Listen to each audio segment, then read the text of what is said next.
سبحانه وتعالى ونشكره ونصلي ونسلم على المصطفى حبيبنا محمد وعلى آله وصحبه أجمعين أما بعد. Kita sambung di halaman 13.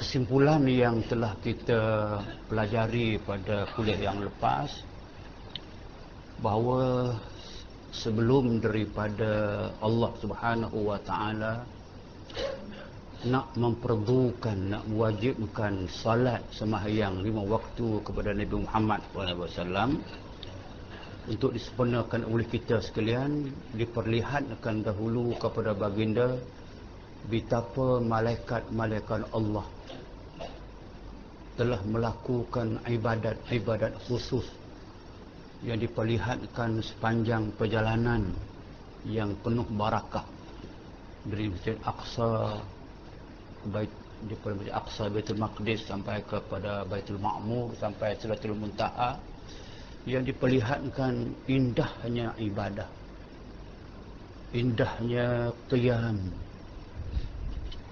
berdiri beribadat kerana Allah, rukuk, tunduk, i'tidal, sujud, yang dilakukan kesemuanya dengan dalam keadaan yang cukup patuh dan cukup taat. Nabi kita berangan-angan untuk mendapat perintah Allah yang ala itu.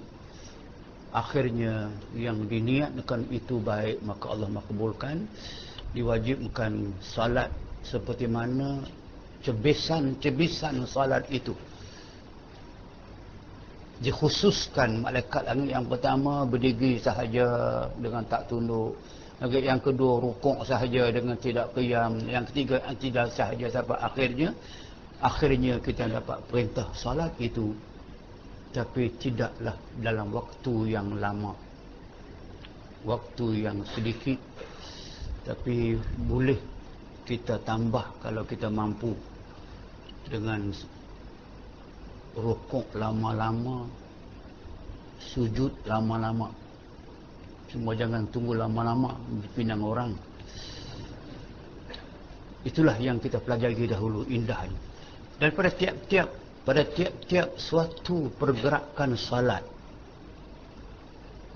ada hikmah tersendiri, ada ganjaran yang tersendiri, ada galakan yang tersendiri yang tersembunyi pada orang ramai. Sebab itu maka kesemua keindahan, hikmah, signifikan dalam tiap-tiap perbuatan sembahyang itu diperlihatkan kepada Nabi. Nabi beritahu kepada sahabat, maka mereka ambil peluang itu, berebut melakukan ibadah, kerana mereka nampak dengan mata hati mereka kebaikan dia. Saya selalu memisalkan, kalau kita dalam dunia ini pun ada lubuk, orang tahu itu lubuk mindi, lubuk mindi banyak emas, orang akan berkerumun mencari emas. Ada lubuk ikan, orang suka mancing tempat yang banyak ikan. RMK9 banyak projek, maka banyaklah orang menghurung projek itu. Kerana apa? Inginkan keuntungan segera. Bagi salat, Allah menjanjikan keuntungan kemudian. Dan banyak sangat kelebihan-kelebihan salat, itulah yang menyebabkan, yang memahaminya, mereka enggan meninggalkan satu salat pun. Malah kadang-kadang itu merasakan amat kecewa bila terlambat sikit. Macam peristiwa yang Abu Bakar terlewat untuk menunaikan solat subuh. Pasal malam sebelum pagi itu, malam itu dia dengar Nabi sebut hadis, laisa minna man lam yuwaqqir kabirana walam yarham saghirana. Bukan daripada aku, bukan golongan aku, Nabi kata, orang yang tidak menghormati orang yang lebih tua daripadanya, dan tidak mengasihani orang yang lebih muda daripadanya.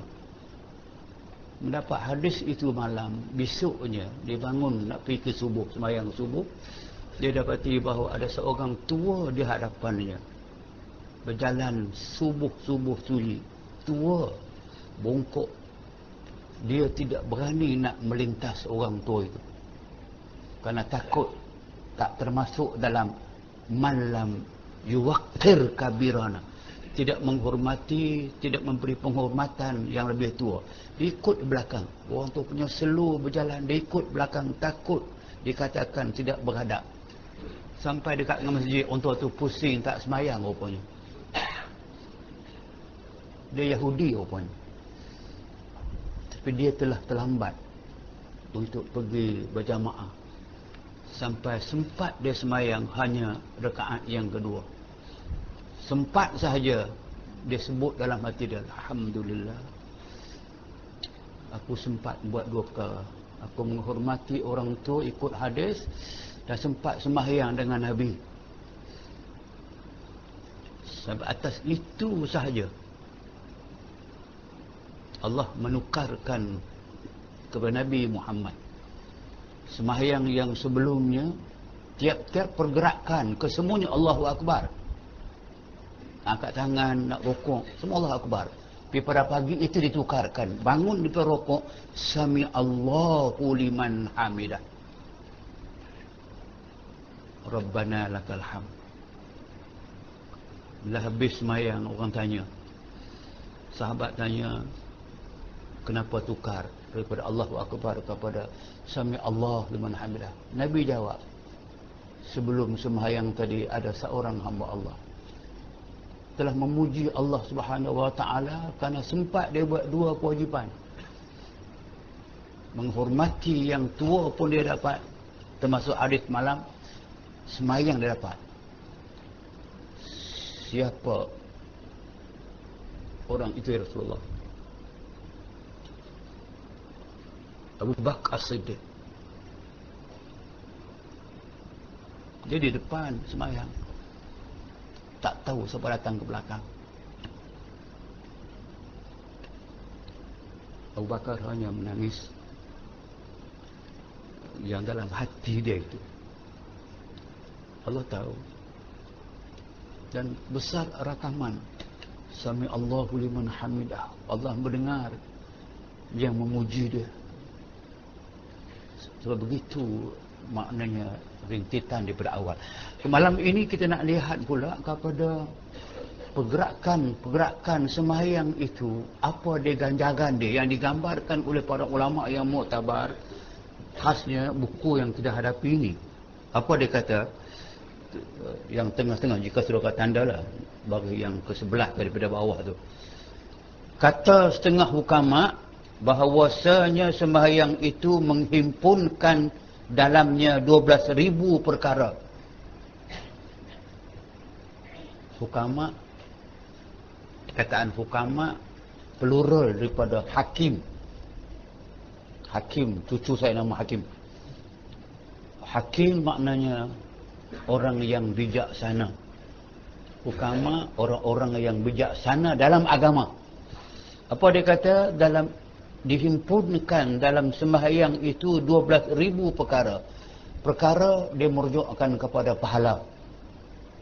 Perkara merujukkan kepada signifikan, berbagai-bagai kebaikan. Allah sediakan dalam sembahyang itu, dihimpun dalamnya 12,000 perkara. Kemudian maka disimpankan akan 12,000 itu. Disimpankan, dimasukkan, dikombinkan yang 12,000 itu pada 12 perkara.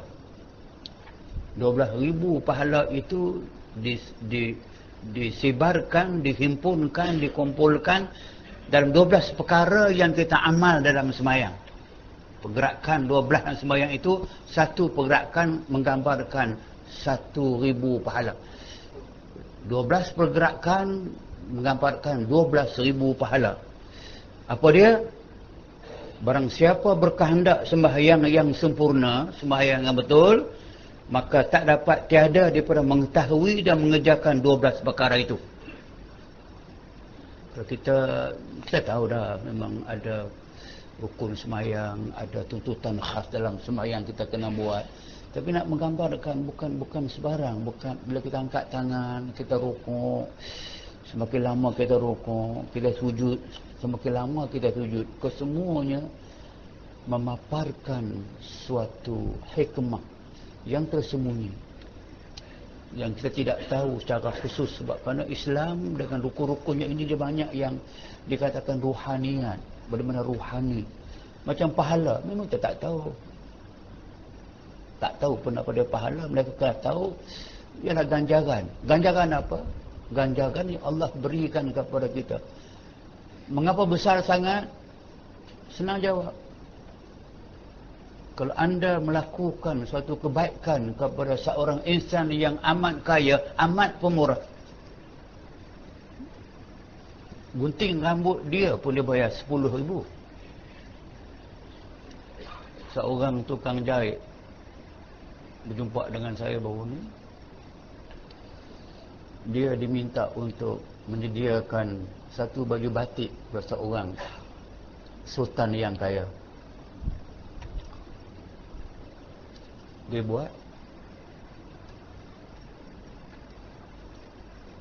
dia tidak dibayar sebarang upah, cuma dibagi sebiji jam yang memang harga dia murah, Rolex, diamond Rolex. Saya Ustaz jumpa dengan dia, Ustaz dapat apa? Saya lebih per Rolex, saya bayar. Sebab saya hanya buat selai baju dapat satu jam Rolex. Masalah akan faham dengan mudah. Kalau saudara buat suatu benda yang disukai oleh orang tu, dia maha kaya, bukan maha, dia kaya, dia pemurah pula, dia bayar dengan satu jam Rolex. Paling korban je Rolex tu 100,000. Selai baju batik bodoh. Yang memberinya bukan maha kaya. Tapi anda melakukan perkara yang disuruh oleh yang maha kaya dan maha pemurah, maka ganjarannya jangan tanyalah. Tu saya kata. Saya mengikuti seorang sultan lain pergi terus terang pergi buat haji. Saya tengok sendiri bahawa orang yang buka pintu kaita tu, dia bagi $1,000. Tukang buka pintu masuk hotel tu, $1,000. Buka pintu. Tapi saya buka pintu bilik hotel, tak baik, tak bagi pun. Dah, nak gambarkan yang senang suruh faham. So, banyak dia bagi. Lagipun kalau manusia yang bagi begitu dia tak terpaksa rugi apa-apa pula. Allah Ta'ala ini Tuhan yang memiliki segala-galanya. Sebab walillahi ma fis samawati wa ma fil ardh. Dia yang memiliki kesemua kekayaan ini. Dia bagi banyak mana pun tak akan habis, tak akan luak, tak akan ringan. Sebab itu maka yarzuqu man yasha'u bighairi hisab. Dia merezekikan, menganugerahkan rahmatnya, kebaikannya kepada manusia, makhluk, bighairi hisab, tak terhitung banyaknya. Itu yang saya nak gambarkan. Mengapa yang dia sediakan sekitar 12,000 kebaikan perkara bagi yang menunaikan satu solat. Berapa minit satu solat? 5 minit. Itu dia sebut. Orang yang semayang, yang menghendaki kesempurnaan semayang, tak dapat tiada daripada mengetahui dan mengerjakan 12 perkara. Seperti sempurnalah, supaya sempurnalah semayangnya. Nak sempurna semayangnya, maka 6 perkara dahulu daripada masuk semayang, 6 perkara dalam semayang. 12.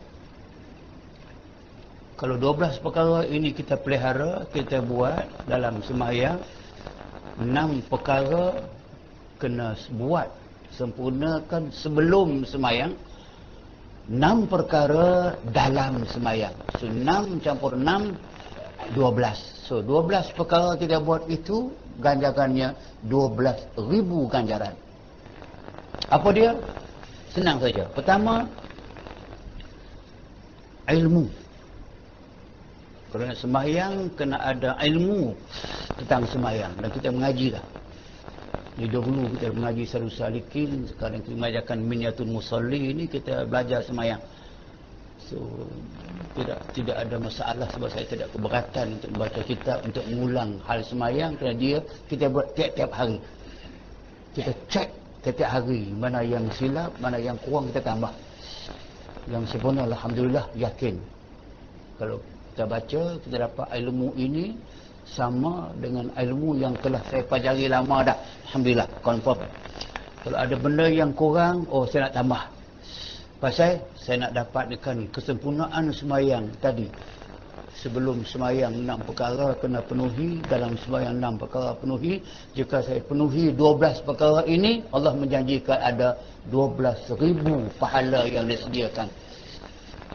Yang pertama ilmu tadi, kan Nabi bersabda, amal yang sedikit yang di dalam pengetahuan itu terlebih baik daripada amal yang banyak dalam jahil. So, kenapa kita kena ada ilmu, ada pengetahuan, kena mengaji, kena menghadap tok guru, kena ada kitab, ya, kurang-kurang kita ada cara, ada sistem yang kita belajar. Kadang-kadang kita belajar ni, kadang-kadang tu tok guru bawa kitab, murid tak payah baca kitab. Macam kita bukan semua ada kitab ni. Ni kita bukan semua ada kitab saya tu. Tok guru ada kitab, kita tak ada kitab. Kadang-kadang kita ada kitab, tok guru tak ada kitab. Orang dulu dia mengaji, tok guru tak ada kitab, murid tak ada kitab. Sistem sekarang kena ada tempat pegangan. So kita, kenapa ada kitab? Ilmu. Sebab balik rumah nak baca, nak tengok balik macam mana. Okey, ilmu. So kita sudah belajar. Walaupun tidak sempurna, tak sempurna. Mengaji pasal bab semayang saja tu bukan senang. Kita ya Allah, ini kita ambil ni surface. Kalau banding dengan yang dulu kita belajar Syarhus Salikin bab semayang, dengan mengapa saya ambil ni, dia mendalam, dia lebih tambahan maklumat lebih mendalam, lebih terperinci, lebih sampai ke bawah. Okey, ilmu kita ada. So kalau ada ilmu ni, sebab Nabi dah sebut dah, kita beramal dengan sedikit amalan tapi ada ilmu, pengetahuan yang kita buat itu ada ilmu yang menunjuk kita, lebih baik daripada ibadat yang banyak tapi ilmu tak ada. Sebab ramai orang yang ibadat, banyak ibadat tapi ilmunya, pengetahuannya, pengajian tentang perkara itu tidak ada. Sebab itu maka penting ilmu, dan kita telah pun berilmu sekurang-kurang ada. So nombor 1. Nombor 2, kita kena ada wuduk sebelum sembahyang. Kenapa kena ada wuduk? Kerana Nabi bersabda, tiada sembahyang, tidak sah sembahyang, melainkan dengan tahur. Tahur maksudnya suci daripada hadas kecil dan hadas besar. Sebab tu ambil wuduk, kita niat nawaitu rafa'al hadasil asghar. Saya berniat untuk mengangkat hadas yang kecil. Hadas yang kecil itu kita kentut sebelumnya, kita kencing sebelumnya, kita berak sebelumnya, kita sentuh isteri kita dan orang lain sebelumnya, dicucikan ke semua sekali dengan wuduk. Itu dipanggil rafa', mengangkat. Malah kita belajar dulu tu ingat balik bahawa dalam wuduk tu dia sunat supaya jangan dilap. Wuduk sunat jangan dilap, jangan dikeringkan. Pasal tiap-tiap titik air itu dipanggilkan al-ghurrah al-muhajjalin. Orang muhajjalin ni orang yang kesan wuduknya akan bersinar kepada mereka pada hari kiamat. Nabi kita dah pakaikan sahibul gharril muhajjalin. Mengapa? Tiap-tiap satu titis air yang mengalir, yang turun, yang jatuh daripada kesan wuduk itu, gugur bersama-sama dengannya beberapa dosa. Itu dipanggilkan dengan hadas, kejadian-kejadian yang berlaku yang kecil semuanya habis dengan wuduk. Sebab tu maka wuduk, Nabi kata apa? Tiada sempurna semayang, tidak sah semayang melainkan dengan ada wuduk ataupun tahur dipanggil. Yang ketiga, pakaian. Kena ada pakaian yang menutup aurat. Mengapa kita kena pakai pakaian tutup aurat? Ada Allah Subhanahu wa taala, Allah Taala perintah, khuzu zinatakum 'inda kulli masjid. Kenakan pakaian kamu. Zinah itu pakaian yang menghiasi kamu pada tiap-tiap kali kamu nak sujud kepada Allah Ta'ala, itu makna masjid, ataupun tiap-tiap kali kamu nak pergi ke masjid. Tapi senang saya nak fahamkan, khuzu zinatakum, ambillah, pakailah pakaian-pakaian kamu yang sempurna, menutup aurat, tiap-tiap kali kamu nak sujud kepada Allah Subhanahu wa Ta'ala. Kita kena pakaian, kita taat kepada istilah khuzu zinatakum. Kena pakai. So kita pakai kerana perintah Allah. Itu yang keempat. Yang ketiga, keempat, memeliharakan waktu. Maksudnya lepas ada wuduk, kita kena pastikan kita nak semayang itu waktu apa.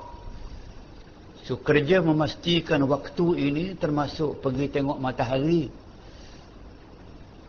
termasuk tengok jam, termasuk pastikan masuk waktu atau tidak. Itu kerja sedikit tapi termasuk satu perkara yang dijanjikan dengan 1000 pahala tadi. Pastikan waktu. Memang pada asas daripada awal wajibnya salat kepada Nabi Muhammad. Nak tahu masuk waktu subuh, kena perhati, kena berkembang, kena tengok, kena pastikan mana dia fajar sidik, mana dia fajar kazib. Nak kena topo, nak kena tengok. Makan waktu, tak boleh pakai tengok main semayang saja. Jam tak ada. Tapi tidak pernah berlaku silap. Jam tak ada tapi azan subuh tidak pernah silap. Kita pada waktu ada jam dan sebagainya. Ada kawan kita dulu sekali,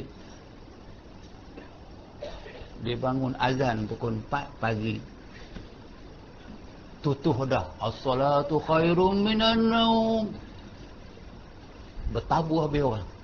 Sebab itu azan menunjukkan masuk waktu subuh, padahal dia nak gerak orang makan sahur, tapi silap masuk yang tu. Itu jam ada tu. Waktu orang jam tak ada, tak silap. Dia tahu hubungan hati tu dengan waktu, dia tahu. Sama juga macam waktu lain. Kita kadang-kadang kalau waktu hari-hari yang gelap, mendung,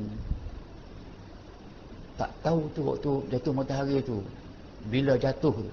Kita ada pegang jam tak apa, kalau jam tak ada. Tapi ternyata dulu jam tak ada, waktu ghaib, waktu yang tidak ada cahaya matahari, waktu yang gelap sungguh. Tapi azan Bilal tidak pernah silap. Tahu tak silap di mana? Kerana tidak berlaku correction daripada Jibril. Betul. Itu hubungan hati dengan waktu nak semayang. Sebab kerja untuk tahu masuk waktu ni, memelihara waktu itu satu daripada ibadah besar. Walaupun kita sekarang mudah tengok jam masuk waktu dah pasti dah kira ke semua dah, tapi termasuk dalam ibadah. Melihat jam, pastikan jam masuk, okey. Satu pahala. Yang kelima, menghadap kiblat. Itu saya kata, yang saya pernah cerita tapi saya ulang balik. Berkesan dalam jiwa saya bila saya tahu menghadap kiblat itu hanya merupakan sekadar direction. Kita tidak menyembah Kaabah, bukan menyembah batu tu, itu direction. Orang yang dalam Masjid Haram, dia wajib ni, sebab dia antara syarat sah semayang, tapi dia gunakan perkataan ni 6 perkara sebelum daripada masuk semayang. Tapi istilah lainnya, ini syarat sah semayang. Menghadap kiblat. Dalam Masjid Haram mesti menghadap tempat-tempat dengan kiblat. Di luar Masjid Haram dikata fawallu wujuhakum syatral Masjidil Haram. Di luar masjid kamu semayang menghadap ke arah Masjid Haram. Macam kita sini ni ke arah Masjid Haram. Tapi saya kesan, saya tengok sendiri bagaimana dalam Masjid Haram seorang yang saya lihat sangat-sangat dia buta, masuk seorang diri pakai tongkat kecil tu, rotan, dia masuk pukul saya, kena saya, dia kata Sif, minta maaf, dia buta. Ke depan-depan kena tiang, 2 kali kena tiang, dia letak tongkat dia rotan tu, Allahu Akbar, saya di belakang dia, tepat-tepat dengan yang nama dia Baitullah. Dia buta. Tak dah habis dia semayang, masa seorang Arab lain pula semayang depan saya juga, Allahu Akbar, menghadap ke sana, Kaabah sana.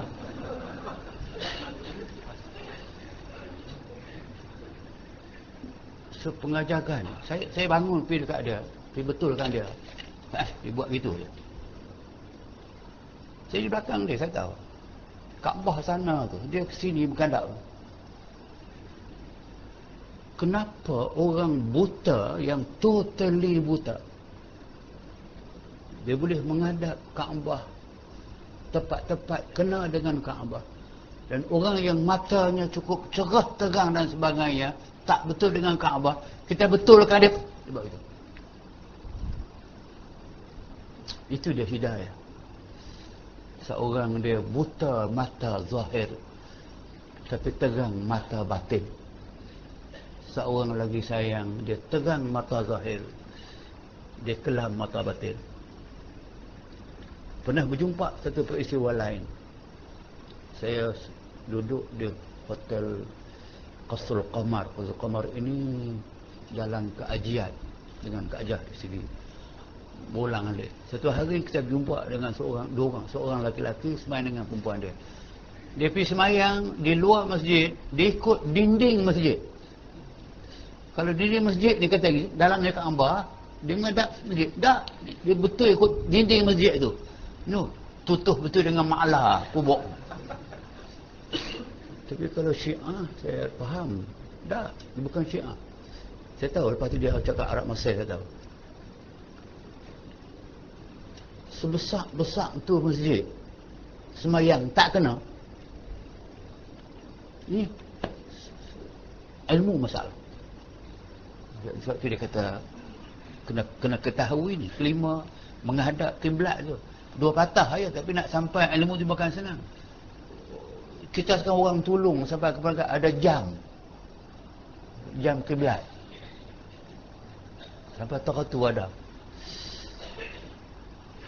Mungkin ada orang yang pakai jam kiblat tapi sembahyang tak tengok jam juga. Tidak betul. Tapi banyak benda yang boleh menolongkan orang itu supaya dia boleh buat. Dia menghadap kiblat, menghadap kiblat, bukan menyembah kiblat. Kiblat ialah tempat kita menyatukan yang Kaabah sebagai satu landmark. Keenam, baru sampai kepada niat nak sembahyang. Memang tadi itu belum sembahyang lagi. Kita start daripada mula itu ilmu, memanglah tu belum sembahyang. Kita start dengan pakaian, kata wuduk ke, pakai pakaian ke, kita tahu masuk waktu ke, menghadap kiblat, memang belum sembahyang lagi. Nak sembahyang dah baru timbul niat. Sebab Nabi bersabda, innamal a'malu binniyat. Ini hadis riwayat Umar Al-Khattab. Dia seorang saja meriwayatkan hadis. Dia panggil hadis ahad, tapi dia sahih. Bukhari ambil hadis dia, semua orang ambil hadis ahad tapi dia sahih, maka kena niat. Semua pecahan niat itu kita dibincang dah. Bagi mazhab Hanafi dia cukup dengan niat awal. Sampai sembahyang Allahu Akbar, tak payah. Bu usolli pejam terselit, tak payahlah. Tetapi kita Syafi'i dia memang particular nak, sebab kita ta'rif kita blind, sebab ta'rif kita niat ialah dipanggilkan dengan qasdu syai'i muqtarinan bi fi'lih.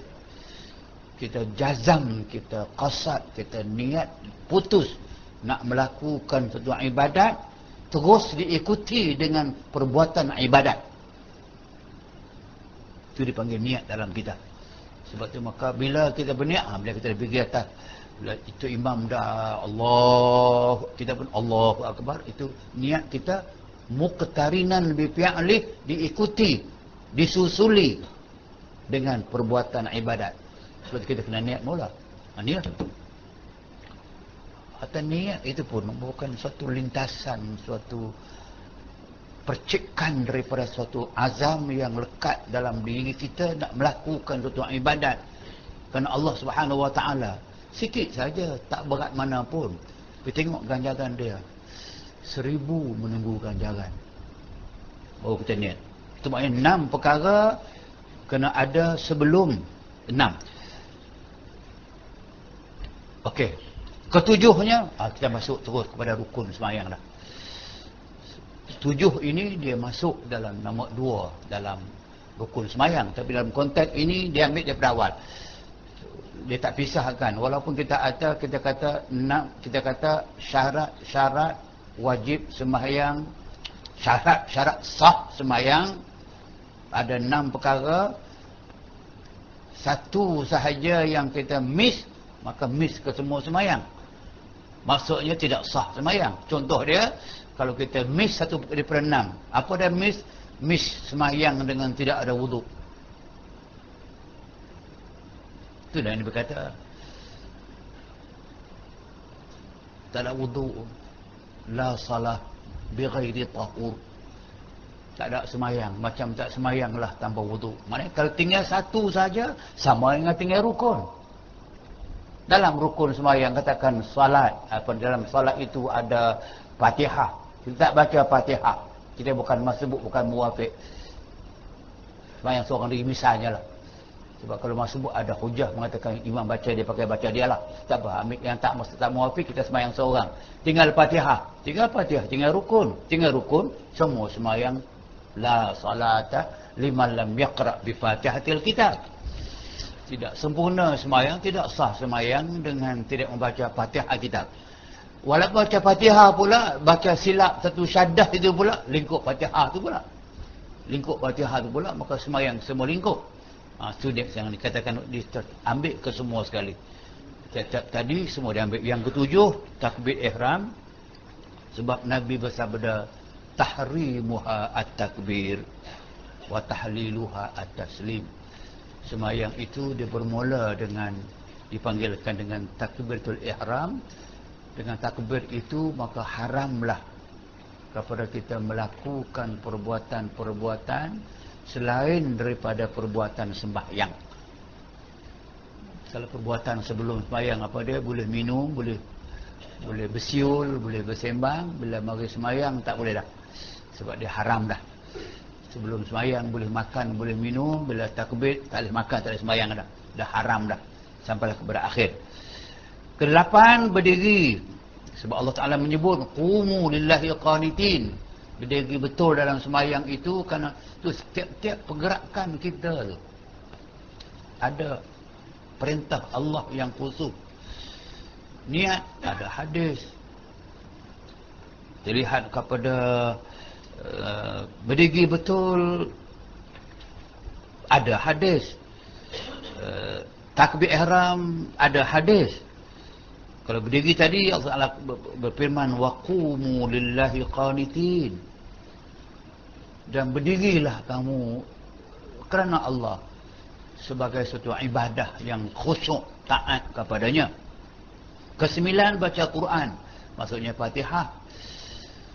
Termasuk yang Nabi sebut, Quran sebutkan faqra'u ma tayassara minal Quran. Dibawa juga dalam sembahyang lepas Fatihah. Fatihah pun kena baca sebab hadis Nabi katakan la salah liman lam yaqra bi Fatihatil kitab. Tidak sah sembahyang melainkan dengan baca Fatihah. Lepas Fatihah kena baca ayat. Hukum dia sunat.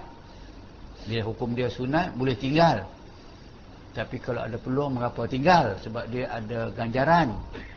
Maka bacalah ayat. Mengapa nak baca ayat? Sebab ada Quran suruh. Dia katakan faqra'u ma tayassar minal Quran. Bacalah apa yang telah kamu hafal dengan mudah daripada ayat Quran itu. Kalau mudah qul huwallah, subuh yang tu, zuhur yang tu, asar yang tu. Pasal apa? Itu yang paling mudah. Boleh, kata boleh, tapi dalam buku pahala tu memanja qul Allah aja. Bila nak ubah ayat lain ni? Dan kepelbagaian.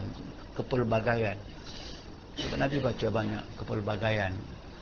Sebab Allah tahu bahawa manusia ini dia, anda seronok macam mana pun, anda minat macam mana satu perkara, tapi dia pasti akan jemu. Macam makanan juga, sedap macam mana pun pasti ada jemu.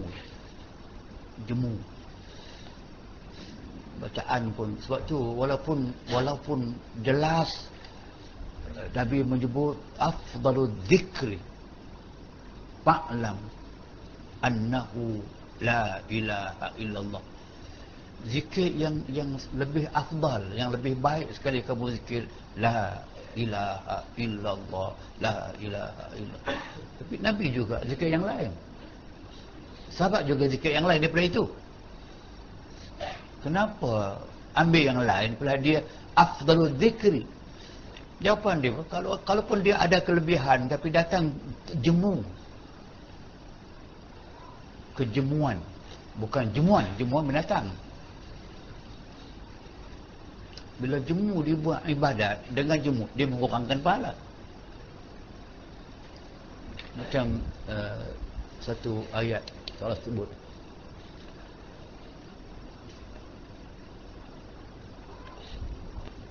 tanda-tanda orang munafik itu dalam kata wa idza qamu ila shalah qamu kusala. Apabila mereka bangun mendirikan salat sembahyang, mereka tunai sembahyang juga, tapi kusala, dalam keadaan yang cukup malas, tak bersemangat, macam jemu, macam tak seronok, macam remah, macam dia, walaupun sembahyang itu baik, dia dibuat dalam keadaan kusala. Kasal maknanya dia malas, kusala dalam keadaan mereka itu malas. Malas kita faham, nak bangkit pun malas, cara duduk pun malas, kita faham. Itu petanda orang munafik. Sebab tu maka ibadat yang dibuat dengan segar, dengan seronok hati yang dipanggilkan dengan intibah, jaga, alert, lebih baik daripada yang baik tapi tidak alert. Itulah gunanya, maka tak dinafikan bahawa zikir datang ke berbagai-bagai. Macam salawat juga, salawat hadis sahih lah. Nabi tanya, sahabat tanya Nabi, wa kaifa nusalli alaika ya Rasulullah. Selawat itu barang yang diperintah dalam Quran ada. Innallaha wa malaikatahu yusalluna 'alan nabi. Allah dan malaikat diterjemahkan berselawat ke atas Nabi, terjemah begitu. Tapi makna bukan begitu. Tak apalah, tapi sahabat tanya, wa kaifa nusalli 'alaika ya Rasulullah. Bagaimana cara kami nak selawat atas kami Rasulullah? Nabi kata, qulu Allahumma salli ala Muhammad. Hadis sahih. Katalah Allahumma salli ala Muhammad. Itu hadis sahih. Tapi yang kita dengar, baca dalam kitab-kitab, ribu macam sahabat orang tulis.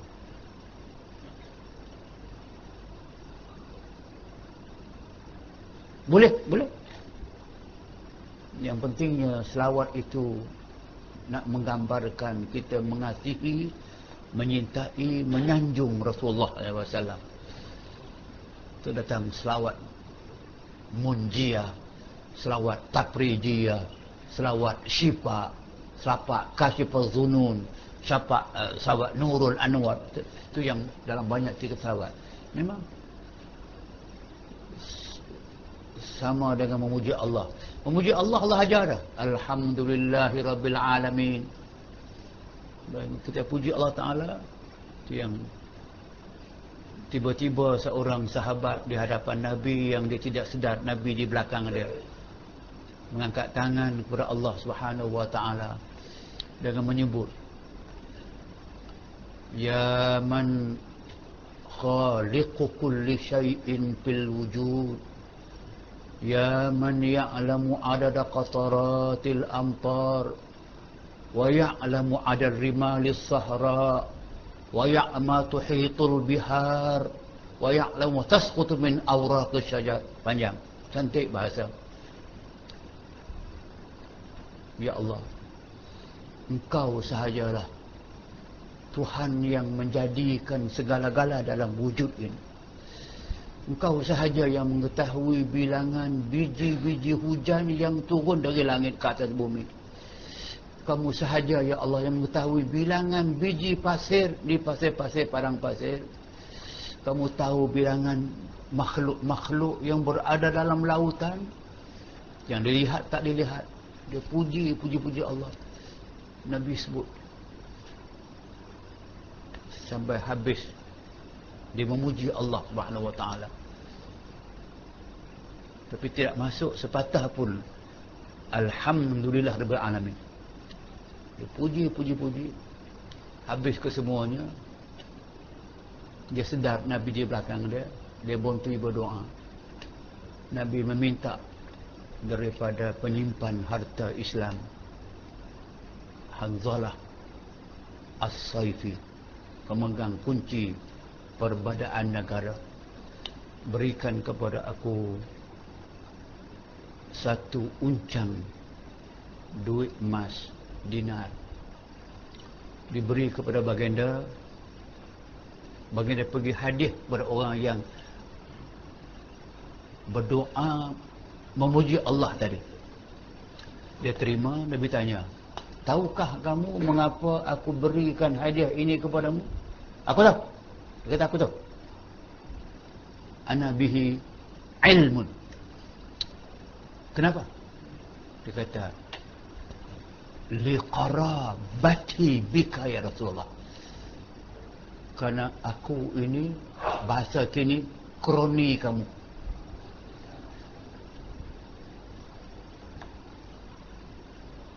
Nabi jawab, aku tidak pernah memberi kepada seorang daripada duit negara kerana kronik. Qarabah qarmin. Ditanya pula, wa idzan walima ya Rasulullah. Kalau begitu, kenapa saya berdapat hadiah ini? Nabi jawab, li husni sana'ika ila rabbika.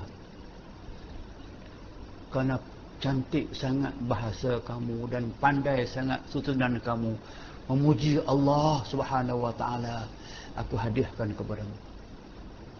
Itu saya sebut tadi. Dia kata jangan ambil satu benda. Betul, alhamdulillah baik, tapi dah ada bahasa lain yang cantik. Sama dengan selawat. Yang nak memuji Nabi kita ini, apa saja bahasa yang sesuai, tapi jangan sampai kepada saya tidak menerima, tak boleh kata Nabi itu Nurul Anwar, sebab itu nama Allah. Nurul Anwar, cahaya, segala cahaya itu balik kepada Allah Ta'ala. Sebab Quran sebut Allahu nurus samawati wal ard masalun nurihi kamishkatin fiha misbah, sampai akhir. Itu Nurul Anwar. Lain tak apalah, memuji Allah Ta'ala. Itu yang saya kata gunakan. Maka kesemuanya balik kepada kita telah menyempurnakan kehendak Allah Subhanahu wa taala. Takbir, ada hadis, ada Quran. Ke-8 berdiri, ada ayat Quran. Yang ke-9 baca Quran, ada ayat Quran. 10 rukuk, memang ada ayat Quran. Warka'u wasjudu wa'budu rabbakum. Itu kita diperintah rukuk, perintah sujud dan perintah menyembah Allah Tuhan kamu. Itu tiap perbuatan tu. Macam saya baca 2 ayat yang katakan ingat balik tu. Kalau orang baca ayat ni ulang sendiri, renung sendiri. Di Quran bila kita membaca, kita faham dan kita fikir di sekitar makna tu. Yang saya sebut dulu dalam surah Fussilat. Dalam surah Fussilat ayat 31. Fussilat kita berjumpa dengan di sekitar 30-an, 37 gitu, 38 gitu. Fussilat. Apa dikatakan? Wa min ayatihi, dan di antara tanda-tanda Allah Ta'ala itu Maha Kuasa, al-lailu wan nahar, Dia yang menciptakan malam dan menciptakan siang. Wasyamsa wal qamar, dia menciptakan, menjadikan matahari dan menjadikan bulan. Terus dikatakan la tasjudu lisyams wala lil qamar. Jangan sujud, jangan tunduk kepada matahari, jangan sembah matahari, jangan sembah bulan. Apa nak buat? Wasjudu lillah alladhi khalaqahun. Sujudlah kepada Allah yang menjadikan kesemua sekali itu. Matahari tidak menjadikan kita, bulan tidak menjadikan kita, dunia tidak menjadikan kita, benda tidak menjadikan kita, kekayaan tidak menjadikan kita. Jangan sembah kekayaan, jangan sembah pangkat, jangan sembah kepada harta benda. Sembah siapa? Wasjudu wa'budu rabbakum. Kamu sujud kerana kamu nak sembah Allah Tuhan kamu. Itu dikatakan wasjudu lillahi alladhi khalaqahun. Kamu sujudlah kepada Allah yang menjadikan kesemuanya, termasuk kepada kita. In kuntum ya ta'budun, kalau kamu benar-benar nak beribadat Allah Subhanahu wa taala. Yang saya berkenan tu sebab ujung tu. Fa inistakbaru, kalau insan masih enggan rukuk, enggan sujud, enggan ibadah kepada Allah Subhanahu wa taala, ingatlah falladzina 'inda rabbik, ada makhluk-makhluk lain di sekeliling kebesaran Allah, makhluk lain yang berada di sekeliling arasy dan makhluk yang sedang menanggung arasy. Ada 8 orang malaikat yang sampai sekarang ini daripada mereka jadi dahulu, sebab mereka ini makhluk, ada permulaan jadinya. Arasy makhluk, Allah tak jadikan dia. Hari, waktu Allah jadikan arasy itu, dia jadikan malaikat 8 orang yang besar-besar. Apakah mereka buat? Wa yahmilu arsya rabbika fawqahum yauma idzin samania. Ditanggung arasy Allah Tuhan kamu oleh 8 orang malaikat. Kesemua yang nampak arasy, walladzina haulahu, yang di sekeliling arasy, besar, tak dibayang kepala kita. Mereka apa buat? Yusabbihuna lahu bil-laili wan-nahar wa hum la yas'amun. Mereka menyembah Allah, mengabdikan diri kepada Allah, sujud kepada Allah, rukuk kepada Allah, tasbih kepada Allah siang dan malam. Wa hum la yas'amun, mereka tidak pernah tinggal, tak pernah cuai dan tak pernah berasa jemu pun. Kalau mereka boleh buat demikian, kita tak buat selalu. Kita kena buat 5 kali sehari semalam. Sebab tu muka betapa rasa hinanya jika tak boleh buat. Dan betapa berasa bernilainya hidup ini. Betapa harganya diri kita daripada insan yang boleh menjadi syakiran, boleh menjadi kafura. Kalau silap buat jadi kafura, kena buat jadi syakiran, jadi syukur, beriman, beribadah. Itulah yang akan menguntungkan kepada kita. Itu diperintahkan baca Quran, rukuk, ada ayat Quran, 11 sujud. Jadi kumpulkan warka'u wasjudu wa'budu rabbakum. Kamu rukuk, tapi kerana perintah Allah suruh rukuk. Kamu sujud kerana Allah perintah suruh sujud. Kita ingat balik, itulah di antara poin yang menyebabkan bahawa Iblis yang sebelumnya seorang abid, seorang yang taat Allah Subhanahu wa taala, kerana satu perintah saja, usjudu li Adam, fasajadu ila iblis aba wastakbar wa kana minal kafirin. Kerana satu perintah saja, berat sangat kena sujud. Tapi aba tu yang besar, kerana aku enggan, wastakbara, dia besar diri, wa kana minal kafirin, sebab boleh jadi kufur, boleh jadi azab yang dikatakan. Fa inna alaika al-la'nata ila yaumiddin. Allah turunkan laknah, kemurkaan, keseksaan ditarik rahmat daripada iblis itu sampai kepada hari kiamat, sampai masuk neraka kekal selama-lama.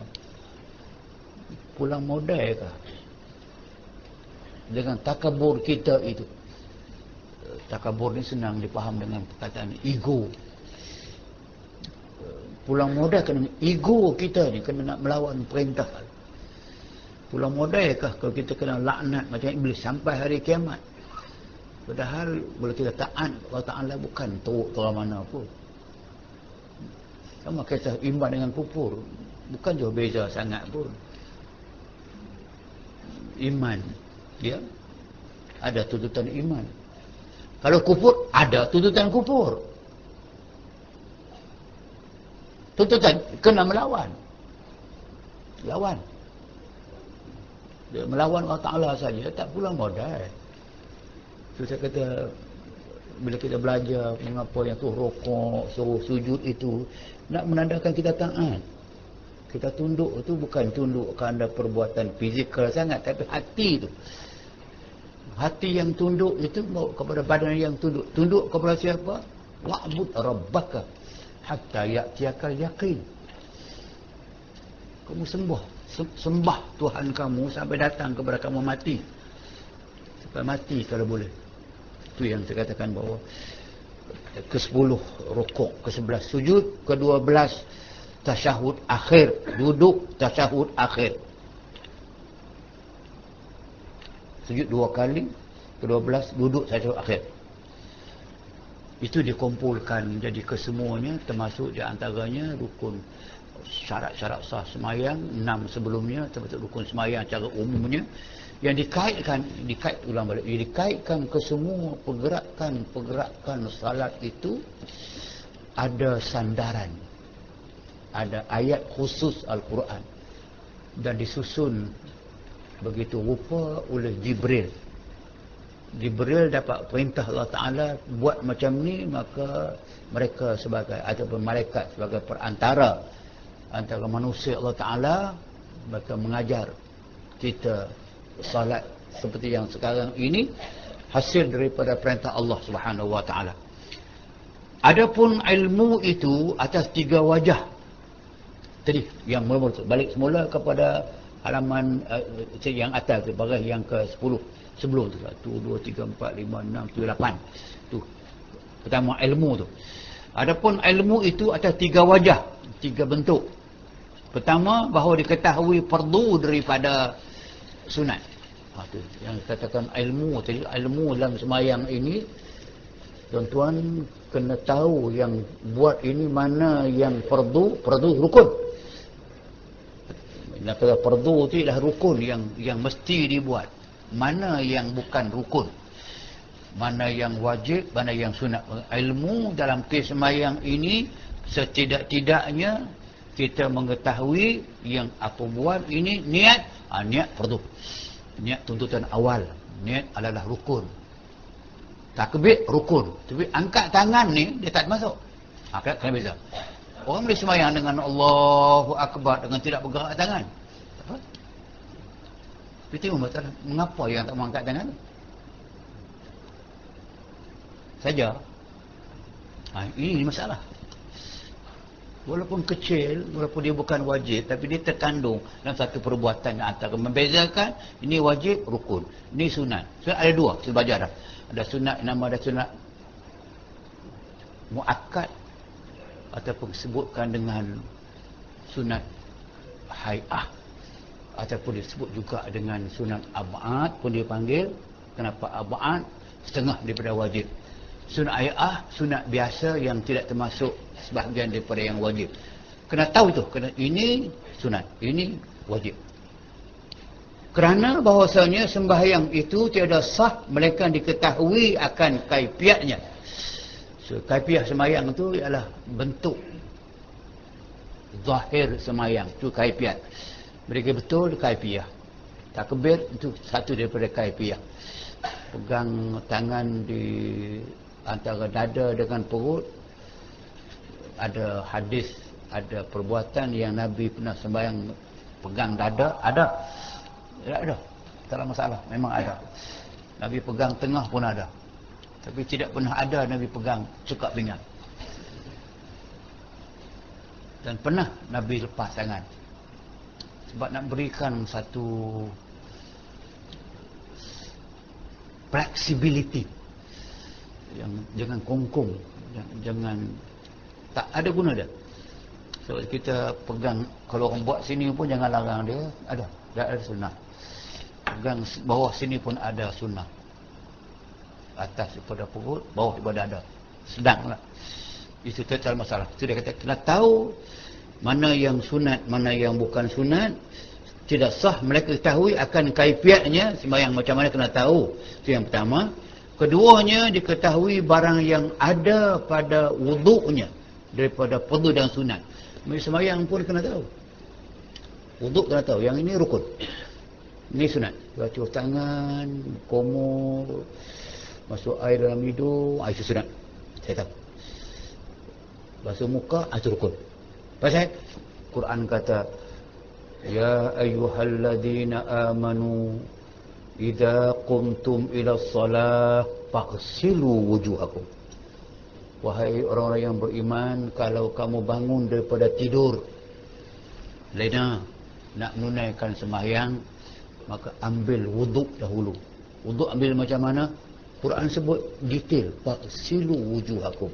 Maka itu Quran hanya sebut yang pukai, yang besar-besar, yang nama dia wajib. Quran tak sebut bila bangun sembahyang, bangun tidur sembahyang, pergi buka paip dulu, ambil timba, tahan air dulu, kita cek dengan air tu panas ke tak panas ke.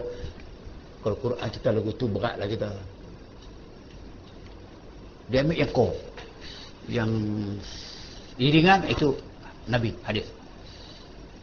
Hadis pun jangan lupa, jangan kata ni dalam Quran. Hadis pun dia balik kepada Nabi kita itu, wama yang yantiqu anil hawa in huwa illa wahyu yuha. Nabi tidak bercakap. Wama yantiq, dia tidak mengeluarkan perkataan anil hawa, kerana hawa nafsu dia, kerana nak bercakap. In huwa illa wahyu yuha, keluar sahaja wahyu. Ada seorang pengkaji Inggeris, Margolius, seorang orientalis. Dia mengkaji Quran. Dan dia sebenarnya orang yang pertama keluarkan idea. Dia kata, aku dapati bahawa bahasa yang digunakan dalam Al-Quran, rentaknya, bunyinya, susunannya amat berbeza dengan rentak yang disebut dalam hadis kursi. Dan bahasa rentak, kekuatan susunan ayat dalam hadis kursi jauh lebih tinggi daripada ayat yang terkandung dalam hadis-hadis biasa. Yang paling tinggi susunan cantik adalah Al-Quran. Sebab aku teringat, aku boleh dengar orang baca ini Quran walaupun aku tidak Islam. Punya degil betul tu. Mana boleh orang boleh bercakap sebanyak itu sampai satu Quran tu dengan bahasa dia, dengan cerita susunan dia, satu bentuk yang cukup special dengan makna dia, dengan apa semua. Jika dia kursi, lain. Sebab tu kalau kita nak melagu Quran ni, bagi hadis suruh melagu, tak ini. Tak ini.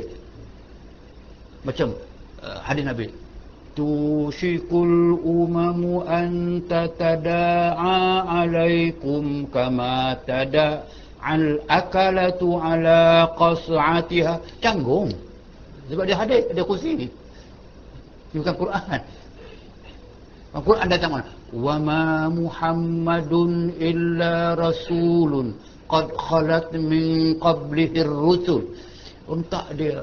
Kamu macam baca yang ayat wan najmi idza hawa ma dhalla sahibukum wa ma ghawa wa yantiqu anil hawa wa sampai habis. Cantik. Dua huruf semua. Maka saya kata aku tahu ini Quran, ini hadis. Mana mungkin orang boleh bercakap hari ini bahasa dia lain, besok bahasa dia lain.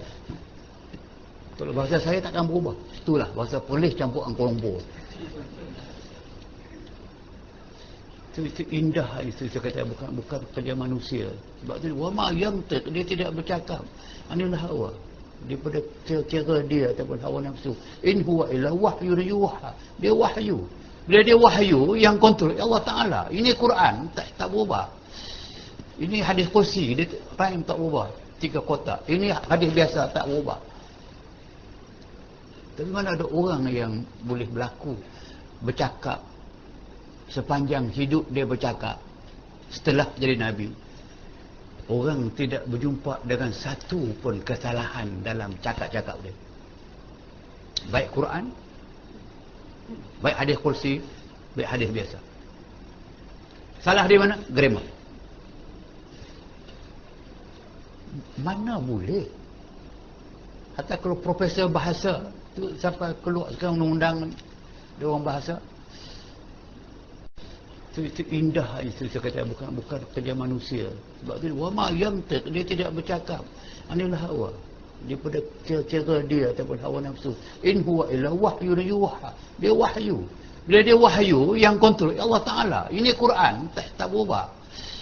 Ini hadis kursi, dia time tak berubah. 3 kotak. Ini hadis biasa tak berubah. Tapi mana ada orang yang boleh berlaku bercakap sepanjang hidup dia bercakap setelah jadi Nabi. Orang tidak berjumpa dengan satu pun kesalahan dalam cakap-cakap dia. Baik Quran, baik hadis kursi, baik hadis biasa. Salah di mana? Grammar. Mana boleh? Hatta kalau profesor bahasa tu sampai keluar sekarang undang-undang dia orang bahasa, dia beri kuasa untuk menangkap, menuduh orang yang salah guna bahasa. Pula dia duduk marah pada papan Allah ni salah pakai guna bahasa, eja salah. Sebab ada undang suruh tangkap.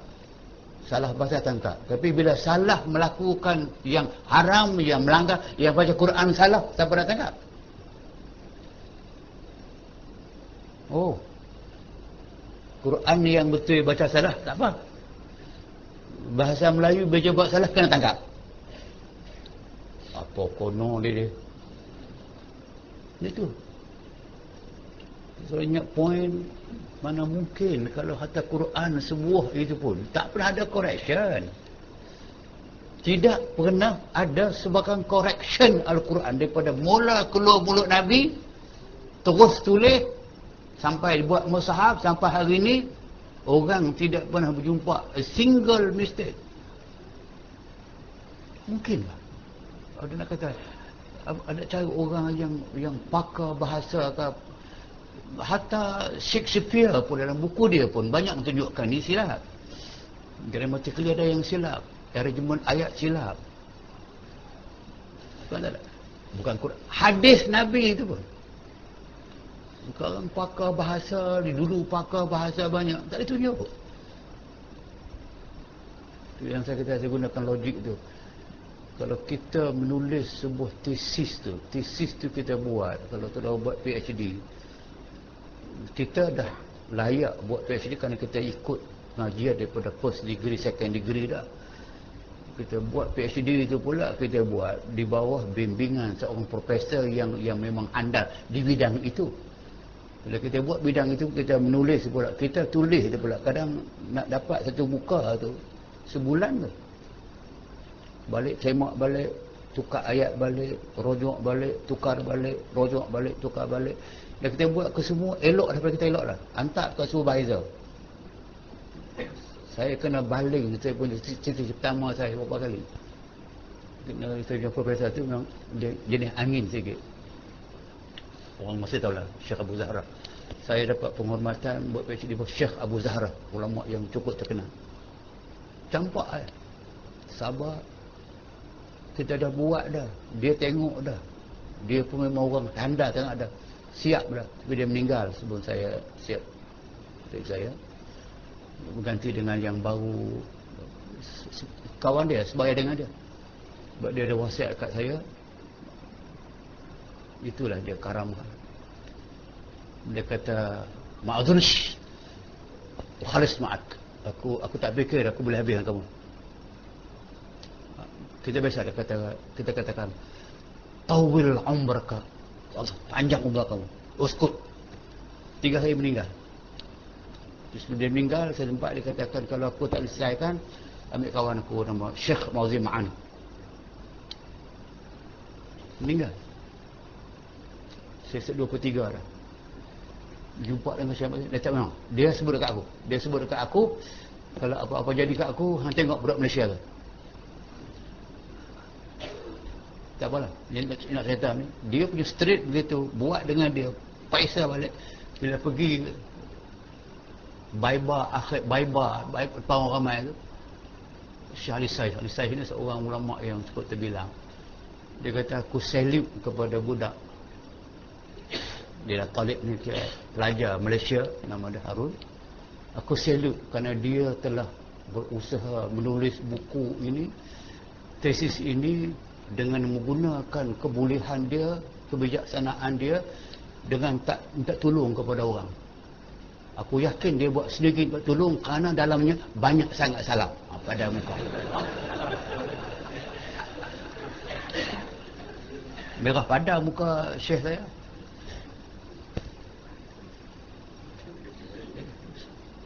Tu kita buat kerja, saya mak semua. Saya ada 2 orang yang bantu saya. Supervisor lagi. Itu bila sampai Baiba tu, daripada first round kita kena terduduk lah. Tapi tak apa, dia bedai. Saya jawab. Tapi akhir sekali saya, sebab saya mengakui kebenaran, saya lah orang yang pertama mendapat PhD bidang syariah di Perairan Tenggara Asia, yang pertama mendapat first class honors. Tapi kena bantai dulu lah, setengah mampu ya. Poin saya begitu, poin saya hanya bahawa kita jaga macam mana pun, silap. Tak payah. So, bagaimana dengan seorang yang tidak pernah masuk sekolah, tak pernah menulis, tu dia katakan,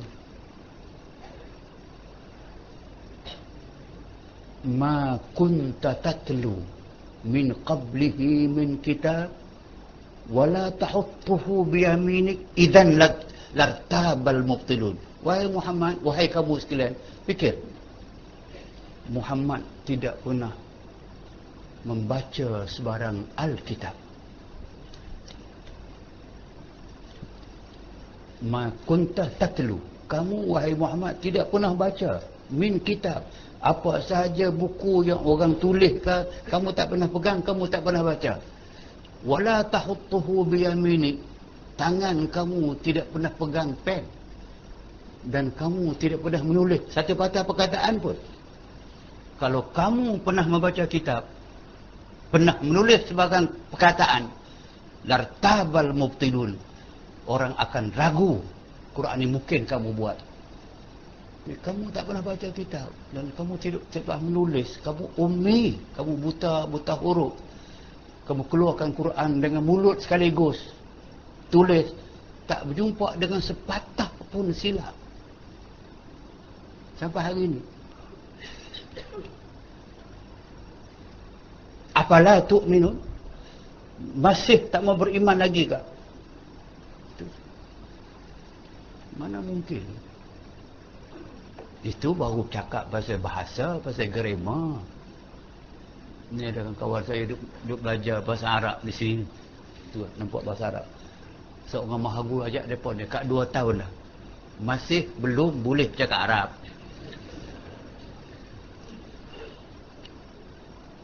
Cakap Arab kampung tu boleh lah. Cerita seorang orang kampung dulu kan, dia nak cari menantu yang boleh cakap Arab. Ada budak kampung tu tahu, dia nak cari menantu yang boleh cakap Arab. Setahu tu budak kampung ni duduk menyala, duduk menyala. Dia pakai kawan dia, saat lagi orang tua tu main, kita cakap Arab. Cakap macam mana? Han dengar aku, han jawab lah. Bunyi hada jalalun, ini jala. Wa tawakkal ladzi, suruh tahu jala tu. Tahu jala tu. Wa tarikuhu, suruh tarik. Dia kata, wa taqabbu ya ma'bud, aku takut boya tarik. Jadi yang macam ni Arab ni.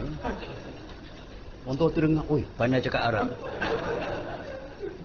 Lawa anak orang tu menikah dengan dia. Lepas menikah esok ni Arab jual malik koran mai kampung. Nanti aku pandai cakap Arab. Lari tak cukup tanah. Payah. Saudara tahu, bukan kata sebab tu bila saudara dengar kita duk mengaji Arab di Mesir ni, banyak orang Mesir.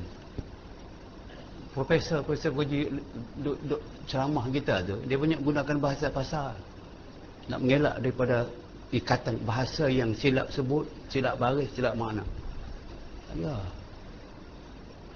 Sebab saudara akan dengar heran, orang tidak mengaji bahasa orang putih boleh bercakap orang putih. Tapi orang yang mengaji Arab tidak boleh bercakap Arab. Orang mengaji sekolah orang putih sampai tingkatan 3 biasanya ataupun form 3 lancar Inggeris, boleh menulis Inggeris. Orang mengaji Arab sampai 5 sanawi malah pergi ke Mesir, balik degree Mesir, tidak boleh bercakap Arab. Payah. Bahasa paling payah. Yang payah itulah Quran turun. Dan sepayah itulah keluar Nabi Muhammad tanpa ada satu pun kesilapan sampai hari ini. Dan saya yakin sampai hari kiamat tak ada silap. Bukan bahasa, makna. Bukan makna, fakta. Factual yang berlaku. Sampai yang saya kata yang terbaru yang saya sebut, saya akan tunggu dia baca lama Yasin tu kan, sampai kepada akulah yang menjadikan daripada pokok yang hijau itu tenaga yang daripadanya kamu jadikan bahan bakar. Berapa lama tu orang tidak pernah terjemah kepada makna yang dekat dengan kefahaman kita. Bila tengok sekarang baru nampak. Satu daripada fakta yang saya nampak tu betul. Allah menjadikan daripada pokok yang hijau kuasa, energi. Bagi energi ini kamu jadikan dia bahan bakar. Pokok yang hijau, pokok sawit. Pokok sawit. Dia menghasilkan buah sawit. Selama ini orang gunakan untuk masak. Tapi sekarang baru masuk biodiesel. Dia boleh jadi bahan bakar. Dan Quran menyebutkan dia boleh jadi bahan bakar yang 100% daripada pokok yang hijau. So far tidak ada lagi yang lebih dikatakan pokok hijau kelapa sawit. Sebab kita menghasilkan berapa juta tan sehari. Quran tunjuk lah. Mana mungkin? Mana mungkin tu? Sepanjang Nabi Muhammad hidup, dia tidak pernah berjumpa sekali pun dengan gerak gempa. Earthquake tak pernah berlaku. Tapi Quran menggambarkan tu, iza zulzilatil ardu zilzalaha, menggambar gerak gempa. Dan dia mengatakan tidak akan berlaku kiamat melainkan setelah kerap sangat berlaku gerak gempa. Dia tak nak jumpa. Tengok berapa hari berlaku gerak gempa. Semalam 3 gegaran di Jakarta saja. Baru 2004 melanda gerak gempa yang besar. Berlaku pula tsunami yang sama. 2 meter, 3 meter air. Kesemua digambarkan dalam Quran. Yang Quran gambarkan tentang Nabi Nuh itu. Okey. Itu saya kata, semakin kita bercakap yang itu, kita akan nampakkan betapa Allah Ta'ala berikan ruang untuk kita melihat kebesaran Allah Subhanahu Wa Ta'ala daripada ibadah khusus yang kita buat. Kerana dia ada rintitan hukum sebab kenapa kita buat, sampai kepada kejadian alam yang besar. Kesemua tidak keluar daripada factual yang Quran sebut lebih awal. Sebab itu maka tidak ada ruang yang nak tolak Quran sebagai kitab hidayah kepada manusia. Keduanya diketahui barang yang ada pada wuduknya daripada fardu dan sunat. Tahu mana fardu dan sunat. Maka yang demikian itu syarat pula sah wuduknya. Kalau tak tahu yang mana fardu, yang mana sunat, tapi buat semua sekali dengan tidak tahu, tidak sah wuduk. Walaupun kena. Sebab ilmu tidak ada. Kena tahu. Dan ketiga, mengetahui akan tipu daya syaitan. Ini kena tahu bahawa paling banyak ruang yang syaitan ambil kesempatan kepada anak Adam melainkan ketika dia berwuduk. Apa dia? Dia bisikkan, belum cukup lagi basuh muka tu. Basuh tangan, belum sampai ke siku lagi. Perasan dah. Akhirnya sampai nak basuh kaki dah teringat balik. Tadi basuh muka kena semua basuh balik. Basuh balik. Dia tahu mengatakan bahawa bila selesai wuduk ni dia nak semayang, dia dah masa yang paling sesuai, dia bisikkan. Ingatlah ini, ingatlah bisnes ini, ingat peluang ni, RMK 9 ni banyak ni. 15 bilion ni yang apa peluang yang aku boleh masuk ni. Nak tim dengan siapa ni? Dengan Khairi ke dengan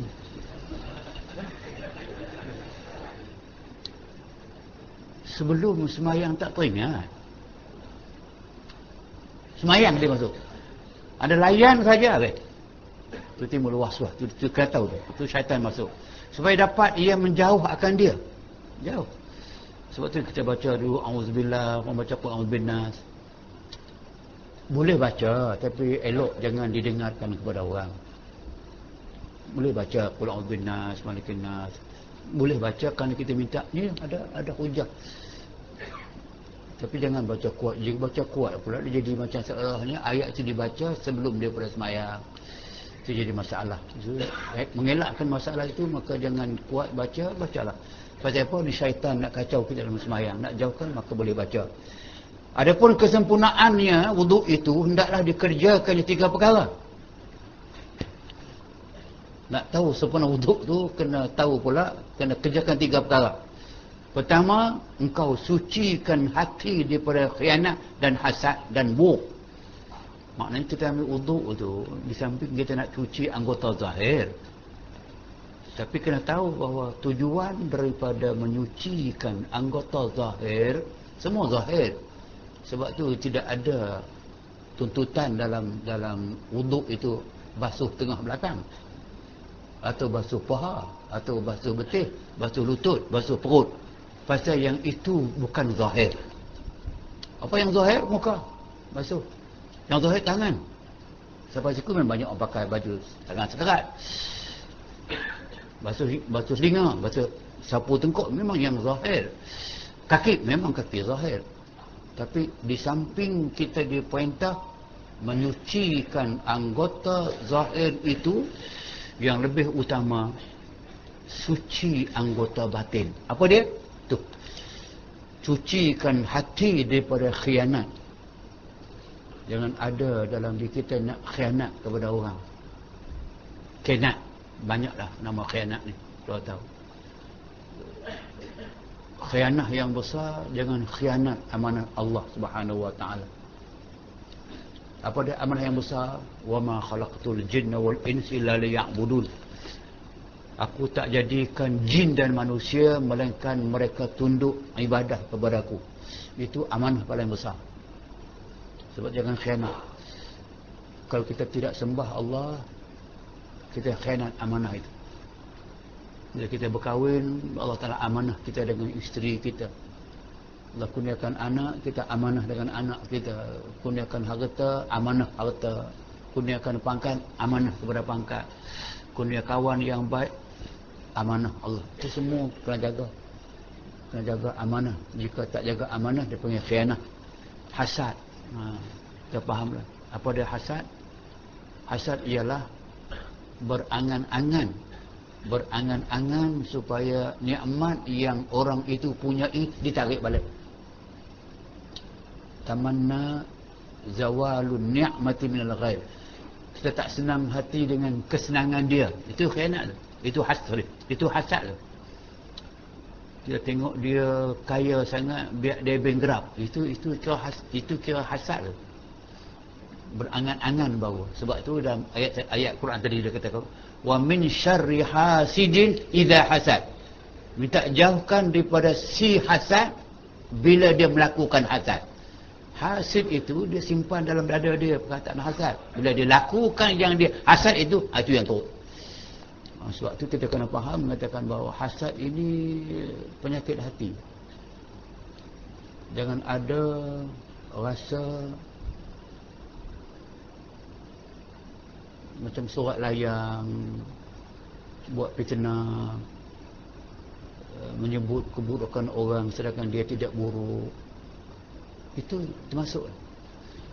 Memanglah kalau melekat dalam diri kita yang ini ni, dia jadi macam kanser, dia macam barah, dia makin besar sampai kepada hasad ni besar menguasai dia sungguh. Itulah yang saya kata, maka dia tidak senang dia tidak senang melihat orang senang.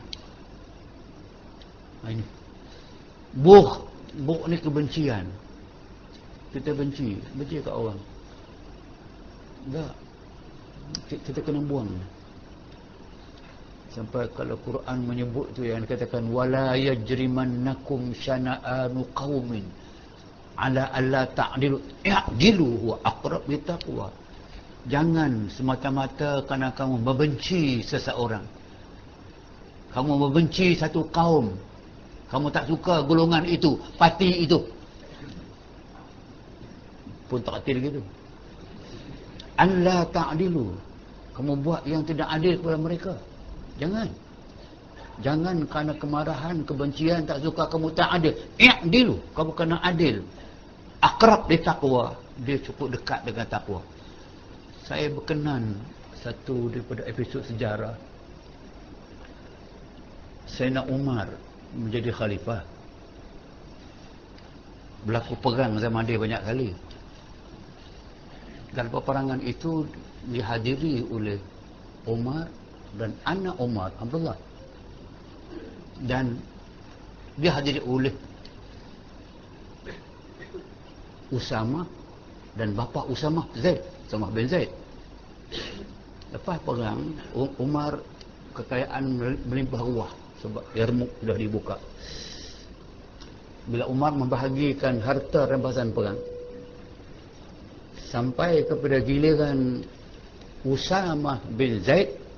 Usamah ni saya fahamlah, pada mulanya dia memang menjadi orang suruhan ataupun orang bantu Nabi lah. Tapi dia Nabi lantik dia jadi ketua perang pada masa ketika dia masih muda lagi. Ketika Nabi nak wafat, tak apalah. Yang penting tak apa. Ambil point. Umar membahagikan harta rampasan perang. Dia bagi kepada Usamah 3,000 dirham. Dia beri kepada Abdullah bin Umar, anak dia, 2,500. Berubah muka anak dia.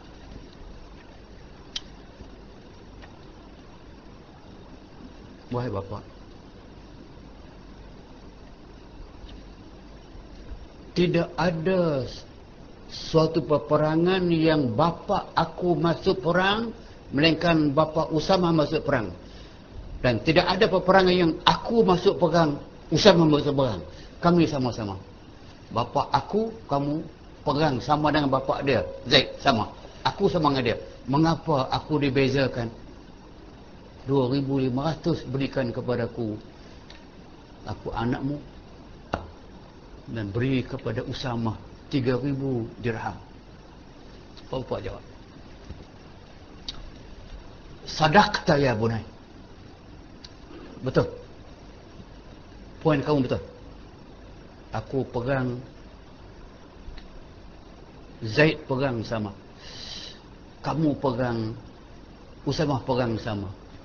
Tapi kamu tahukah anakku bahawa Nabi lebih mengasihi Usamah daripada kamu dan lebih mengasihi Zaid daripada aku? Mengapa orang yang Allah kasih lebih, aku tak boleh bagi lebih kepada dia? Anak gentleman mengadap bawa balik, pegang, salute, betul, aku terima sekarang, aku redha. Sampai ke situ. Keadilan. Bukan adil tu balik kepada bagi 3,000 dah dia ambil kira tu. Usama kerja dengan Nabi. Zaid kerja dengan Nabi.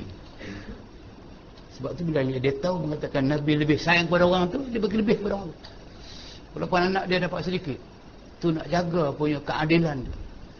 Tu saya kata, kenapa dia ambil demikian? Di antara maknanya kerana dia dapat mesej daripada yang nama dia wuduk tadi itu, menyucikan anggota zahir, dalamnya termasuk cuci anggota batin. Apa di antaranya? Jangan ada hasad dengki. Tak ada hasad. Yang ada ialah adil yang seadil-adilnya. Itu dia katakan, khianat, hasad, buruk, benci. Keduanya engkau sucikan badan engkau daripada dosa. Dan ketiga, sempurnakan basuh pada anggota wuduk dengan sempurna, dengan tiada berlebih-lebihan. Tengok. Dia detail tu yang 3 perkara tu kena ingat. Bila nak ambil wuduk, pertama kena cuci anggota dalam dulu. Kena belajarlah. Kena senang. Tak ada dengki, tak ada hasad.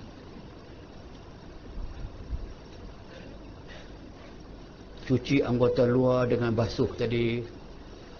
Segala macam. Sempurnakan wuduk, jangan lebih. Tiap waktu yang sama tu cantiknya pengajaran. Sebab Nabi mengajar dalam wuduk tu ada pendidikan dan ada mesej. Nabi kata la tusrif fil wudu'i hatta walau kunta ala nahrin jarin atau kamakal. Jangan kamu lebih membasuhkan anggota wuduk meskipun anda berada dalam sungai yang airnya jernih mengalir ke laut. Apa masalahnya dalam sungai? Air itu akan pergi ke laut. Perbanyakkanlah basuh muka banyak-banyak, tangan banyak-banyak, buat 50 kali basuh muka. Pasal apa? Pasal air itu pergi. Dah. La tusrif fil wudu. Jangan lebih israf, lebih. Jangan lebih menggunakan air wudu walaupun anda berada atas sungai yang airnya deras mengalir. Diajar jangan mubazir. Jadi kalau kita suruh orang jangan mubazir, tapi kita baik rumah sampai 6 juta.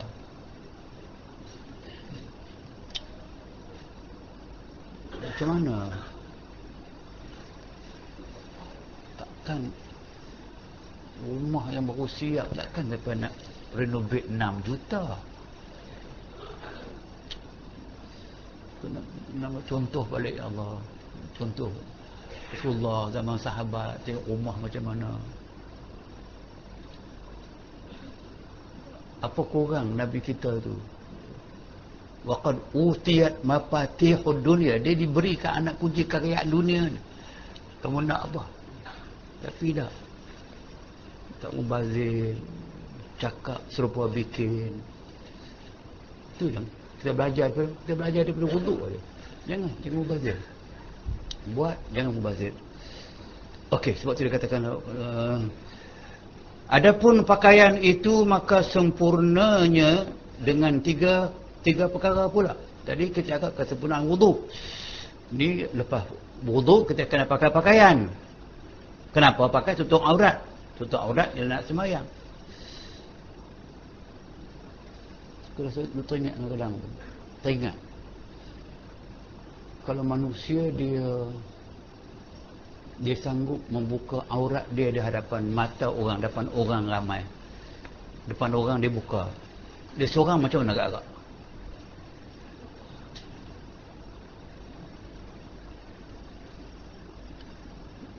Kalau contoh, sebagai contoh, kita tak apalah, contoh.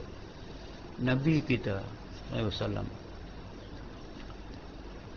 kalau tanya, maaflah, ilmu. Kalau kita boleh tanya semua isteri-isteri Nabi, pernahkah mereka dapat melihat dengan mata mereka alat sulit baginda? Jawapannya, kami tidak pernah boleh tengok.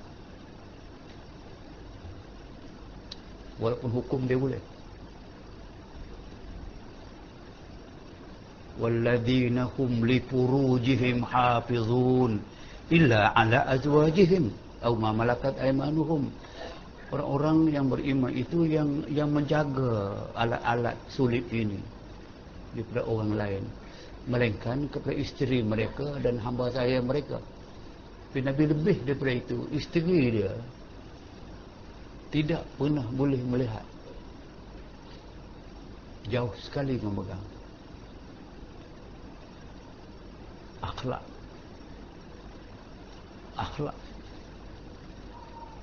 tu saya kata, orang yang macam ni akhlak dia. Mengapa Nabi malu kepada malaikat kalau terbuka? Ahmad bin Hanbal ketika dia disebat oleh khalifah kerana enggan mengatakan Quran itu makhluk, pecah kain dia. Dia kata, tolonglah, pukul tempat mana pun tidak apa, asalkan jangan terbuka aurat aku. Pukul punggung aku, pecah kain, terbuka aurat aku malu dengan Allah Ta'ala. Tolong, pukullah tempat lain, jangan terbuka aurat aku. Aku tak melarang kamu sebab kamu zalim, tapi aku malu dengan Allah Ta'ala. Itu Ahmad bin Hanbal. Sebat, seksa. Abu Hanifah lagi teruk. Akhirnya Abu Hanifah diracun dalam penjara, mati kerana racun. Tak apa, tapi dia syurga. Itu pakaian tadi dikatakan bahawa sempurnanya itu 3 perkara. Pertama adalah ia halal. Kena pasti kain kita sembahyang itu kain daripada dividen ASN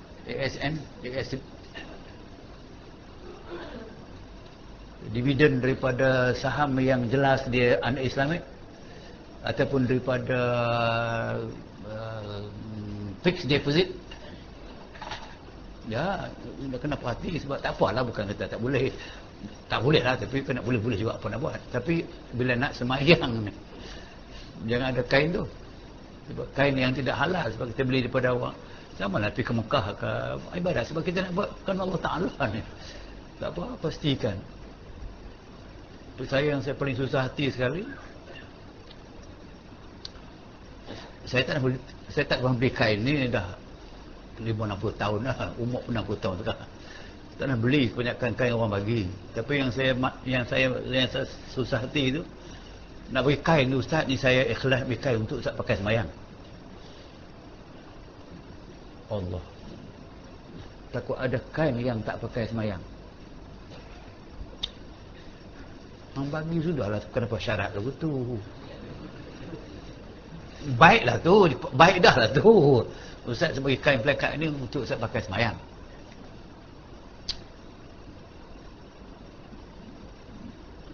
Indah, tapi tak boleh buat. Pasal apa tak boleh buat? Kadang sehari 10 helai kain pelekat tu dah. Nak pergi apa? Duit saya tak nak. Duit lah dah.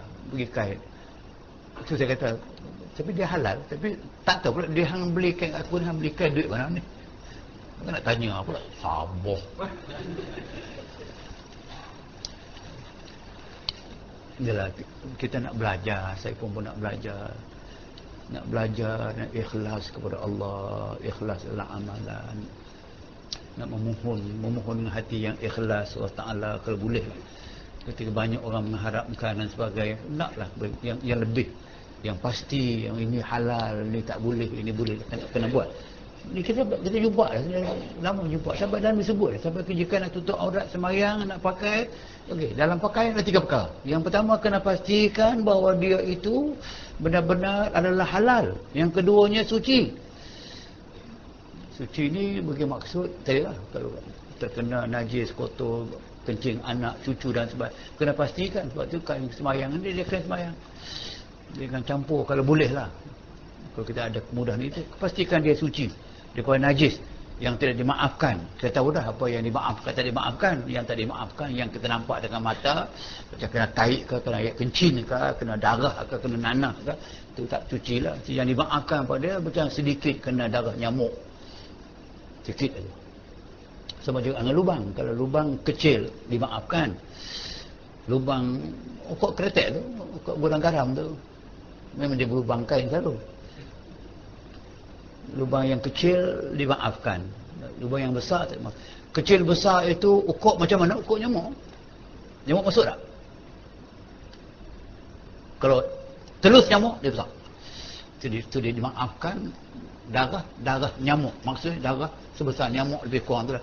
Dia lah nyamuk, jika dihisap darah kita penuh perut dia tu, kita tapak dia, besar mana sangat dia punya tu. Itu saya kata bila lulus maka tak boleh. Yang ketiganya, ia adalah muwafaqah dengan sunnah. Bukan dengan sunat tu, wajib sunat, dengan sunnah. Yang ni yang saya reserve nak sebut ni.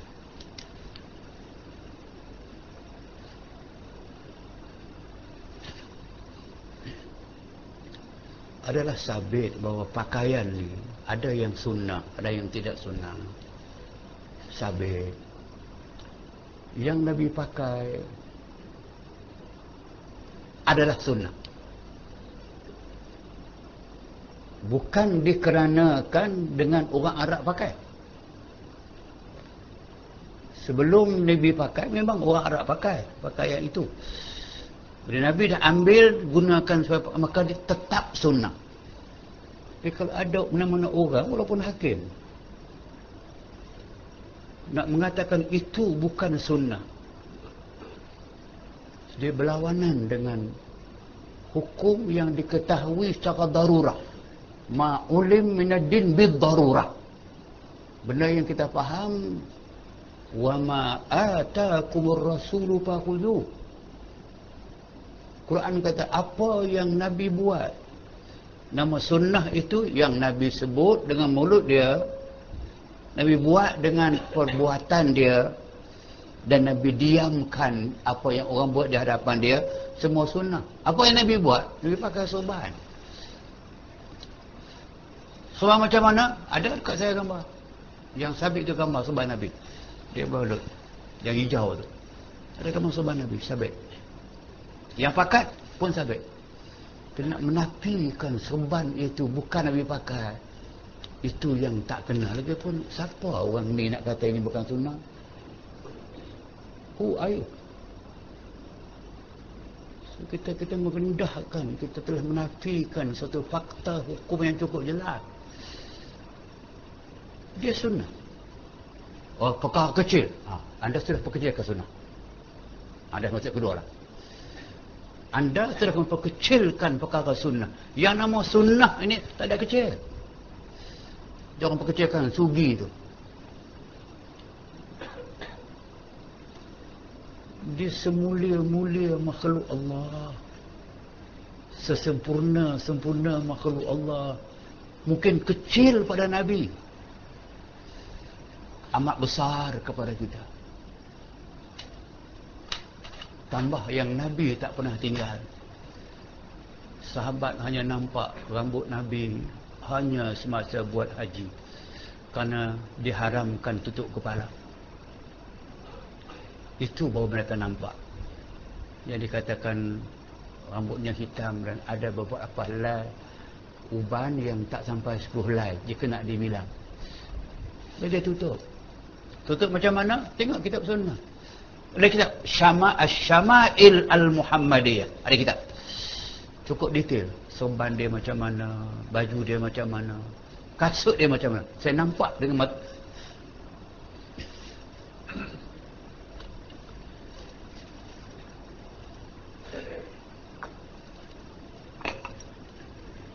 Okey. Allah. So, tak boleh. Kalau kita perkecilkan begitu, menggambarkan bahawa kita telah menghina, macam mana Allah sudah puji, Allah yang Maha Agung sudah memuji. Wa innaka la'ala khuluqin azim. Kamu wahai Muhammad berada atas khuluq. Khuluq makna dia akhlak, budi pekerti yang azim. Akhlak apa dah? Apa sahaja yang dilakukan oleh seorang itu, akhlak dia, bercakap dia, senyum dia, marah dia, diam dia, tidur dia adalah akhlak. Pakaian dia, akhlak dia. Semua tidak kecil. Allah Ta'ala kata khuluqin azim. Akhlak yang cukup tinggi, segala-galanya. Mari kita nak katakan ini kecil, dah melampau dah. Tapi apa daya, kadang saya nak lepas tak boleh lepas depan tuan-tuan. Tak boleh. Kita telah sampai ke peringkat kita mengundang. Kalau tuan-tuan sayang kepada seorang, sayang sungguh-sungguh, sebab orang marah orang tu, orang maki orang tu, saudara marah. Saudara marah. Kalau saya sayang kepada saudara, orang kata saudara tak elok depan saya, marah. Kalau Allah sayang kepada Muhammad, orang hina yang dia sayang, dia Habibullah wa Habibur Rahman. Orang hina kekasih Allah Subhanahu wa taala. Kita mengundang dia, dah Allah Ta'ala murka, dia nampak sangat ni. Satu demi satu demi satu. Tak apalah, belum giliran Malaysia. Kita tengok ke timur, kita nampak Indonesia dengan segala masalah. Tengok ke barat, kita nampak dengan Palestin, dengan Afghanistan, dengan Lebanon dan sebagainya. Sebab jangan mengundang. Kerana kalau kita diam, kalau saya diam, orang tak boleh sebut dan sebagainya, kita reda dengan apa yang tidak elok. Buatlah yang lain, jangan mengundang kemurkaan Allah Subhanahu wa taala. Akhir kita yang akan menanggung. Itu dia saya kata sebab kes pakaian ni, saya tidak pandang kecil. Saya tak pakai cerita lain. Cerita lain. Mengapa tidak kita ambil pengajaran daripada, kalau orang Islam yang masih ada iman kepada dia, walaupun dia tidak pernah pergi sembahyang Jumaat, kalau orang bakar masjid, dia marah. Dia marah. Maka kalau anda tidak sayang kat Muhammad pun, jangan sampai orang caci Muhammad. Kalau orang caci juga, orang boleh diam juga dan sebagainya. Maknanya kita turut serta ikut sama dengan mereka. Jangan. Komen yang lain lah. Tak apa, boleh buat apa hukuman. Tapi jangan sandar gitu. Jangan sandar kepada benda yang bukan bidang kita. Nak menyebut mudah-mudah yang begitu. Saya besar benda ni. Minta maaf dah.